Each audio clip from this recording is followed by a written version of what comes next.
y'all, and welcome back, y'all. Welcome back to another reaction.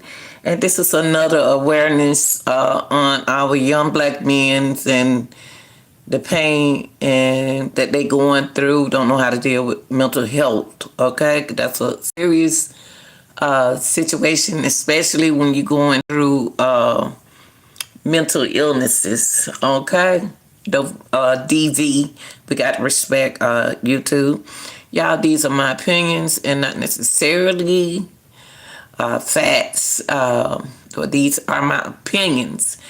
And this live here is for news reporting, educating, commenting, criticism purposes, and put awareness on our young generation and what they going through. So I'm gonna give y'all time enough to come on in and welcome to the live. Okay. I'm gonna go ahead on and get started. And what you can do, you can go back and you can catch up. But I'm gonna go on and get started. This live is mainly putting awareness on our young black men's. This happened out in Florida, Osceola County. It was a standout between this young man from Florida.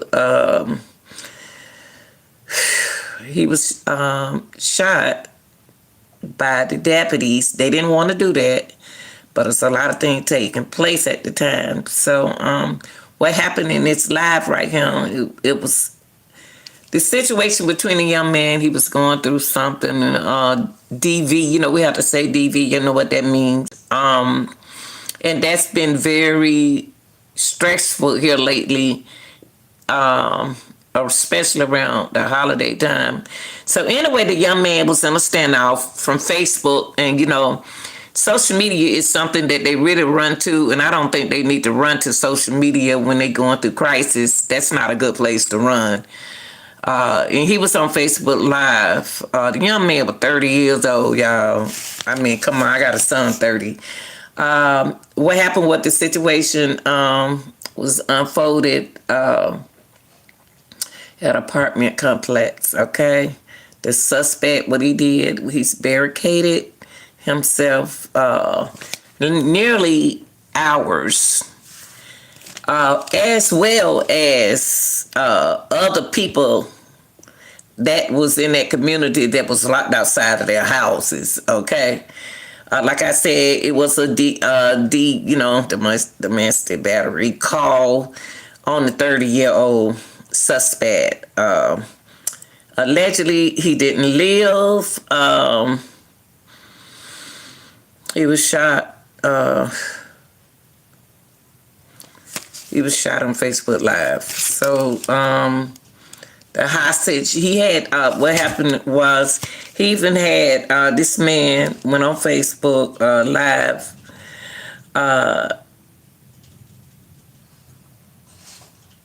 making remarks of what he was going to do to himself. And he was displaying a couple things that I can't say on YouTube. You know how YouTube is, got to respect them. And a lot of people know his life was in trouble. There was a hostage negotiation. They tried to reason with him. Even his family, I heard his sister, she tried to talk to him as well and tried to get him to surrender. But I checked the young man out, basically know about mental health, and I can tell that young man, I looked at his live, I looked at things about him, and I know it was something more than DV. I think he was, I'm going to tell you something that y'all try to ignore. Drugs plays a lot of role in situations like this. So let's go ahead on, y'all. I'm not going to hold y'all all day, but I do want to share this because a lot of awareness is not shared about our young black brothers. They're going through a lot, and they don't know when to get help. Okay. It was barricaded for nearly 12 hours, as well as other people locked out of their homes for just as long.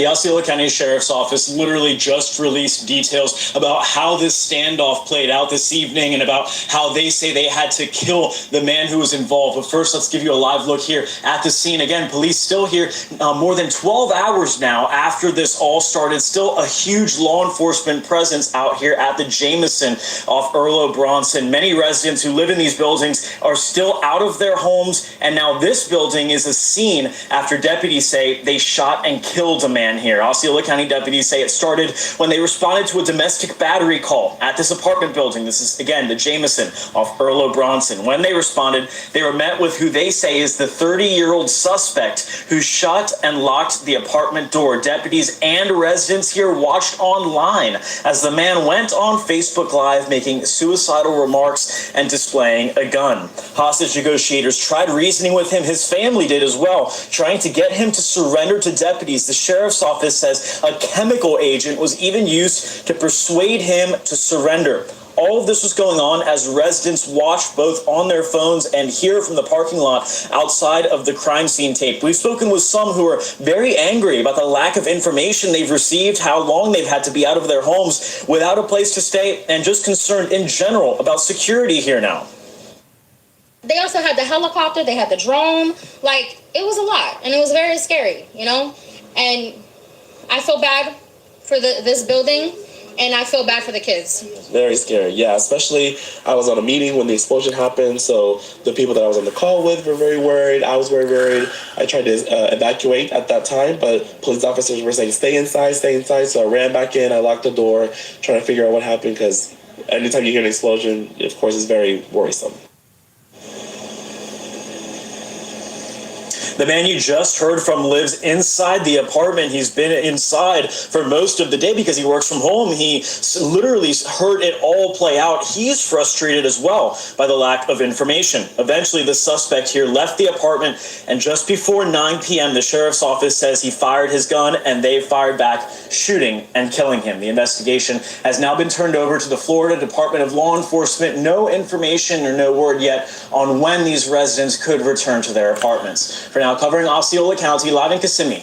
Okay, y'all, I just want to put awareness on this young man. Y'all got to get help. Don't think that's just because you a man, you don't need help. You need to get help before you need help. Because this young man, I think he was allegedly going through this for a while. And I noticed lately I've been covering a lot of cases dealing with young men. Y'all need help just as well as females do, as women do. Don't.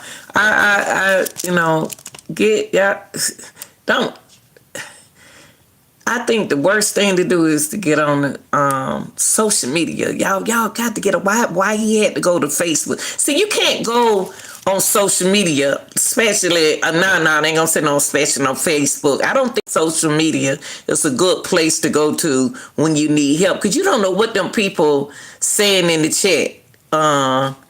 You don't never know what they are saying in the chat, and